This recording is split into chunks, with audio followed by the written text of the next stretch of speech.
آج کا سوال،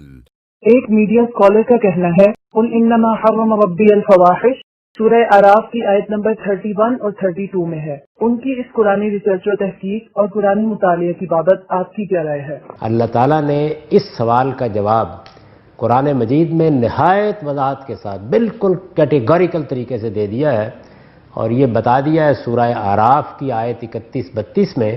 کہ کھانے پینے کی چیزوں کے سوا میں نے صرف 5 چیزیں حرام کی۔ قرآن مجید کے الفاظ یہ ہیں کل انما حرم ربی۔ آپ پڑھیے اس آیت کو، 31-32 آیت میں، کل انما حرم ربی الفواحش ما ظہر منہا وما بطن۔ جی میں آپ کے سوال کی تائید کرتا ہوں کہ قل انما حرم ربی الفواحش یہ سورہ اعراف کی آیت نمبر 31 اور 32 میں نہیں ہے، لیکن میں اپنے میڈیا اسکالر کے کانفیڈنس کی داد دیتا ہوں کہ وہ غلط حوالہ بھی اس 2 ٹوک انداز میں پیش کرتے ہیں کہ سننے والا یہ سمجھتا ہے کہ وہ بالکل صحیح حوالہ دے رہے ہیں۔ حوالے کی حیثیت 2 اور 2 4 کی ہوتی ہے، اس میں کوئی اختلاف رائے کی گنجائش نہیں ہے۔ ہم اپنے سامعین سے گزارش کرتے ہیں کہ آپ قرآن کریم کھولیں اور سورہ اعراف کی آیت نمبر 31 اور 32 دیکھ لیں۔ اگر ان میں قل انما حرم ربی الفواحش ہے تو موصوف میڈیا اسکالر کا حوالہ درست ہے، اور اگر ان 2 آیتوں میں قل انما حرم ربی الفواحش نہیں ہے تو میڈیا اسکالر کا حوالہ غلط ہے۔ تعجب تو یہ ہے کہ اپنے سننے والوں پر ایک اثر ڈالنے کے لیے غلط آیتوں کے نمبر پیش کر دیے جاتے ہیں کہ مجھے یہ نمبر بھی یاد ہیں، میری قرآنی ریسرچ یہ کہتی ہے، میرا قرآنی مطالعہ یہ کہتا ہے، لیکن اس بات کا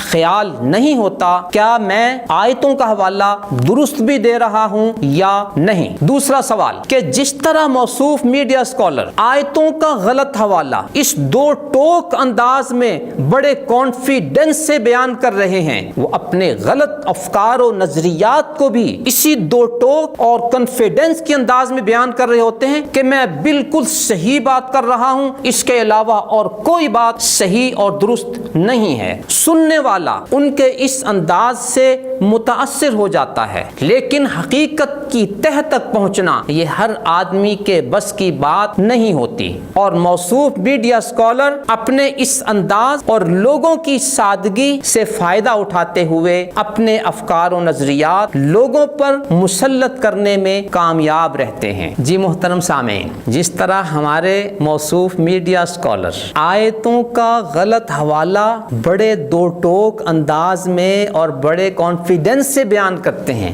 بعینی اسی طرح قل انما حرم ربی الفواحش میں 5 چیزوں کی حرمت اور ان کے علاوہ ہر چیز کے حلال ہونے پر جو استنباط اور استنتاج کر رہے ہیں، اس استنباط کی حقیقت بھی اس غلط حوالے سے زیادہ حقیقت پر مبنی نہیں ہے۔ الغرض میں آپ کو ایک جرنل لوکیشن بتا رہا ہوں کہ وہ اپنی گفتگو اس 2 ٹوک انداز میں کر رہے ہوتے ہیں کہ اپنے افکار و نظریات کو 100% اسلام کی صحیح ترجمانی بنا کر پیش کر رہے ہوتے ہیں، جبکہ ابھی ہم نے ان کے چند افکار و نظریات پر گفتگو کی ہے اور آپ پر یہ حقیقت واضح ہونا شروع ہو گئی ہے کہ ان کے موقف میں کتنا علمی وزن ہوتا ہے، ان کا موقف کتنا ایتھینٹک ہوتا ہے، ان کا موقف کتنا قرآنی اور نبوی احادیث کے مطالعے پر مبنی ہوتا ہے۔ یہ صورتحال آپ پر واضح ہو رہی ہے، لہٰذا ان کے اس زبانی جمع خرچ اور ان کے اس انداز گفتگو سے زیادہ متاثر ہونے کی ضرورت نہیں ہے۔ نظروا لطيبة ونور طه يسطعون